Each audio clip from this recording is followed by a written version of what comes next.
In order to do this, I'd like to provide a view into many of the different masks that we may all wear at different times in our lives.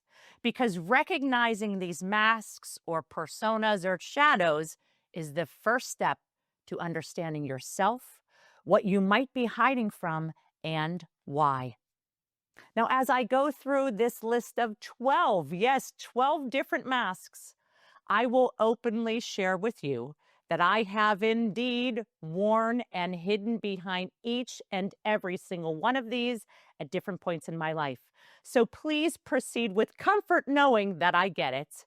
And I feel amazing admitting this out loud to you because over my life, seeing each mask and reflecting on it all has been a tremendous gift and a tremendous blessing that has gotten me to where I am today.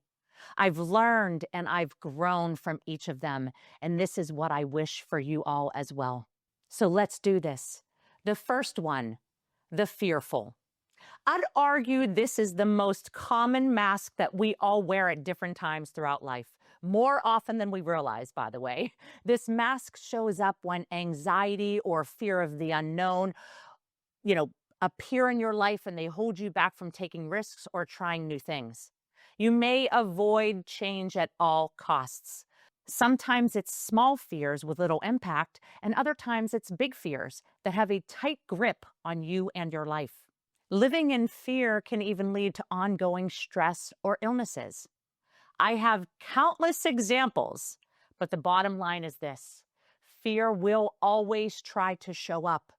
Yet when you do the work and you are in your power, fear doesn't stand a chance because truth and fear simply cannot exist in the same place.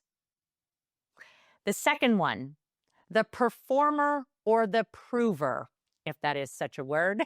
You act confident, capable, or perfect on the outside, but inside you're exhausted from trying to keep up your appearances or from trying to prove yourself.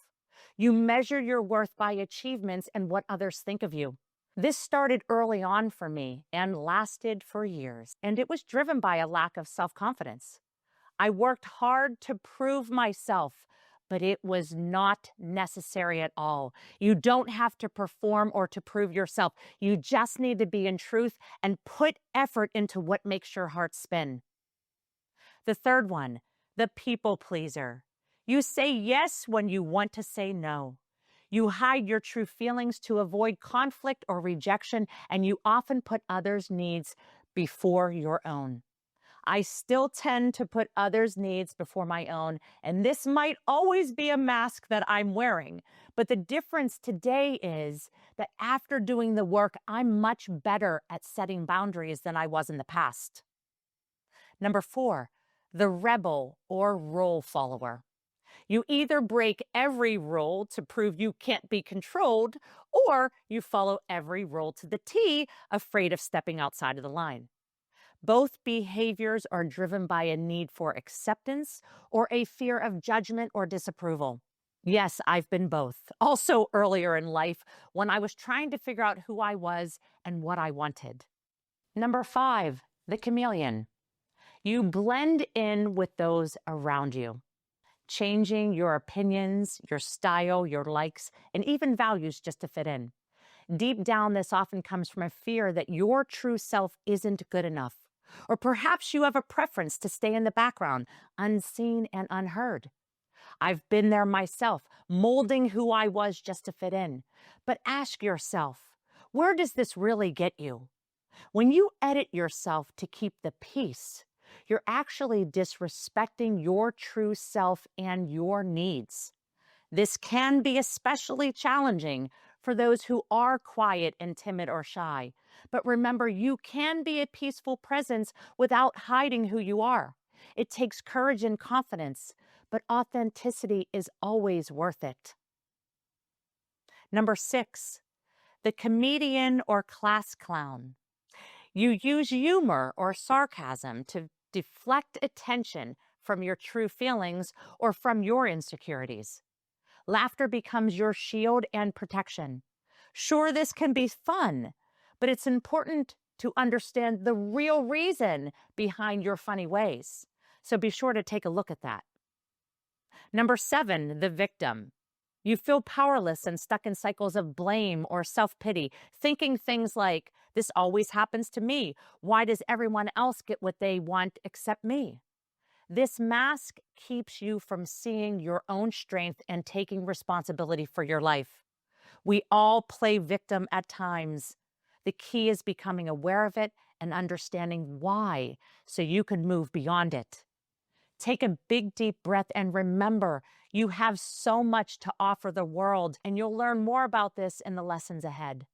Number 8, the critic, avoider, or outspoken one, sometimes called the one quick to speak. You easily and quickly point out flaws in others, yet you rarely or never look in the mirror at your own shortcomings. It's easy to spot what's wrong with anyone else, yet if you really listen to your own words, you'll often find that you're describing something about yourself, even if it's not an exact match. This pattern is a form of avoidance. It's protecting you from vulnerability and from owning your own flaws. No one likes to face or own their shit.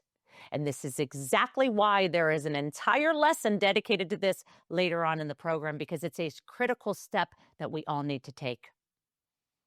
Number 9, the martyr. You sacrifice your own needs, constantly putting others first, typically to the point of resentment or burnout, or certainly to the detriment of your own well-being. This can be rooted in guilt, fear, or a belief that you don't deserve happiness, or that you can't have happiness unless you sacrifice more. I used to believe that I had to sacrifice everything or nearly everything in order to receive good things or in order to deserve good things. And all that I can say about this is, no way, this is not true. Number 10, the lost soul. This is a big one. This particular mask can show up in many ways, and most of us experience feeling lost at some point in life. At its core, it's a sense of disconnection from yourself, from others, or from any sense of purpose. You might feel numb, alone, misunderstood, or like you're drifting through life without excitement or meaning. You may not know who you are or what you want, and it can feel like something important is missing.